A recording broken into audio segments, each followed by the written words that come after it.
tanaman hias yang bisa hidup di ruangan yang minim cahaya. Nah, buat teman-teman nih yang ruangan-ruangan sudut rumahnya kekurangan cahaya mungkin karena teras rumah ya, ada kanopi, tembok yang tinggi sehingga sinar matahari susah masuk ke dalam bagian sudut rumah kita.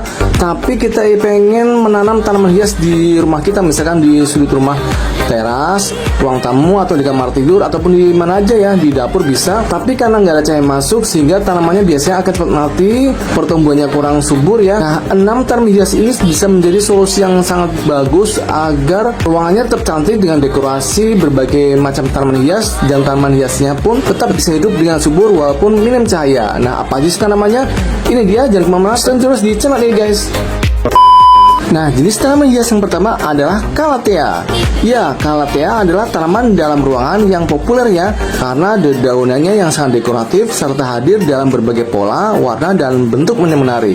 Selain sangat dekoratif, Calathea merupakan salah satu tanaman hias terbaik untuk membersihkan udara dalam ruangan dari polutan berbahaya guys. Nah, Calathea ini tidak menyukai udara yang kering ataupun ada tiupan angin yang kencang. Jadi bisa ditanam di terarium atau di kamar mandi atau lingkungan dengan berbagai tingkat kelembaban yang tinggi ya. Jadi guys, intinya tanaman Calathea ini kita bisa tanam ya, misalkan di dalam pot dengan media tanam, sekam bakar, dan andam pakis. Nah, kita bisa menanamnya deh misalkan di teras rumah, di ruang tamu, kamar tidur, di mana sangat minim cahaya masuk ke dalam ruangan tersebut. Kita bisa menyiramnya seminggu sekali ya. Pupuk yang cocok kita bisa menyiramnya dengan pupuk organik cair ataupun dengan pupuk slow release. Nah, yuk kita langsung untuk tanaman yang kedua. Nah, untuk jenis tanaman yang kedua adalah dari jenis Dieffenbachia, atau orang kita biasa menyebutnya dengan tanaman belanceng ataupun sirih rezeki. Penamanya itu berbeda-beda ya dari setiap daerah yang menamai tanaman tersebut. Nah, jadi teman-teman, kalau rumahnya itu memiliki sudut-sudut gelap di ruangan ya, yang membutuhkan tanaman hijau dekoratif, Dieffenbachia ini dapat mencerahkan ruangan tersebut guys, karena dominan dari daun-daunnya itu biasanya berwarna hijau, putih, hijau tua hingga hijau muda guys, dengan dominasi bentuk daun yang lebar ya, dan tetap sangat cantik sekali. Nah, dengan daun hijau besar dan kombinasi warna krim serta putih, tanaman Dieffenbachia yang tampak eksotis ini dapat menarik perhatian ya. Dieffenbachia atau bunga bahagia ini sangat bagus untuk meningkatkan kualitas udara dalam ruangan karena dapat menyaring polutan guys. Namun berhati-hatilah jika ingin merawatnya di rumah, karena tanaman ini katanya beracun buat hewan peliharaan kita, misalkan kucing, anjing, dan lain sebagainya. Intinya kalau tidak dimakan ya nggak apa-apa ya guys. Nah, itu aja sih. Oke guys, berlanjut untuk yang ke nomor 3, ada dari jenis tanaman Syngonium. Nah, Syngonium ini sangat cantik ya menurut saya, karena kenapa? Karena banyak variasinya guys. Kalau kita menginginkan yang warna pink, ada misalnya dari Syngonium pink ya, lalu ada Syngonium variegata dan lain sebagainya.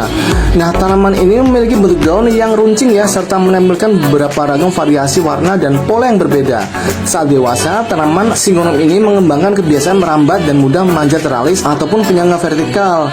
Jadi, jaga tanaman tetap rimbun dan lebat dengan memakainya secara teratur ya. Lalu jangan lupa diberikan turus, karena untuk Syngonium ini adalah semi merambat guys. Jadi kita bisa mengikatnya di turus tersebut dengan menggunakan tali ya, ataupun benang.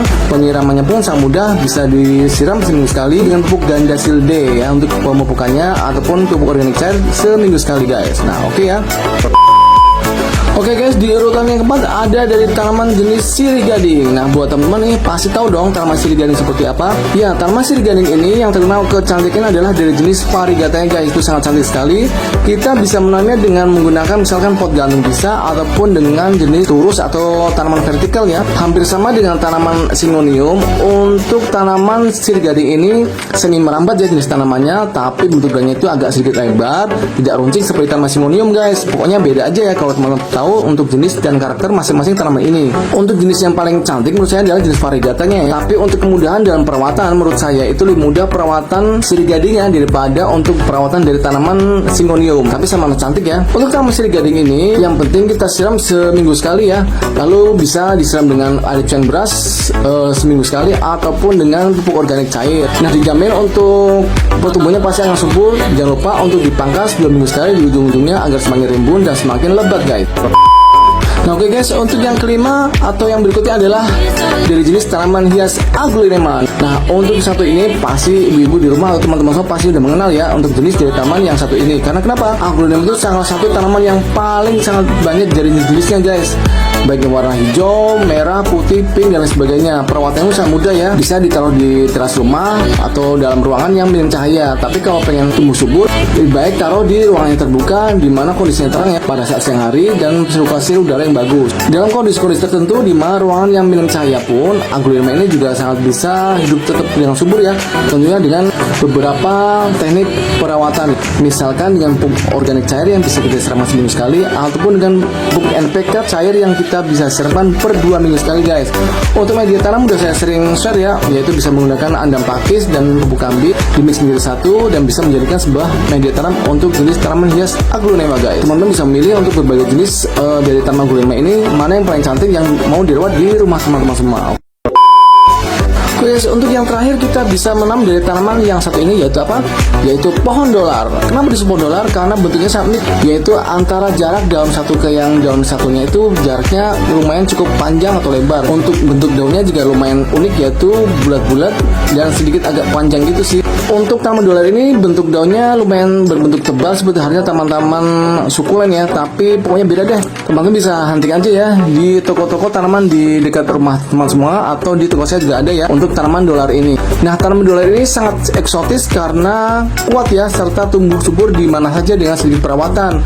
Tanaman ini dikenal dengan daunnya yang memukau dan warna hijau mengkilap guys, sehingga hampir terlihat seperti dipoles. Nah, itulah kecantikan dari pohon dolar ya, yaitu daunnya itu sangat mengkilap seperti halnya baru dipoles. Lalu tanaman dolar ini dapat menoleransi penyiraman secara sporadis dan bertahan bertahun-tahun sebelum membutuhkan repotting lagi. Jadi tanaman ini sangat mudah dirawat dan tidak cepat mati walaupun kita jarang menyiramnya, karena kalau sering disiram malah tanaman dolar ini cepat mati ya. Nah, itulah 6 jenis tanaman hias yang bisa kita tanam di sudut ruangan kita di mana kondisi minim cahaya atau tidak terkena sinar matahari langsung. Semoga bermanfaat untuk video kali ini. Jangan lupa share, like, and comment, subscribe untuk loncengnya. Sampai ketemu di video berikutnya. Dadah.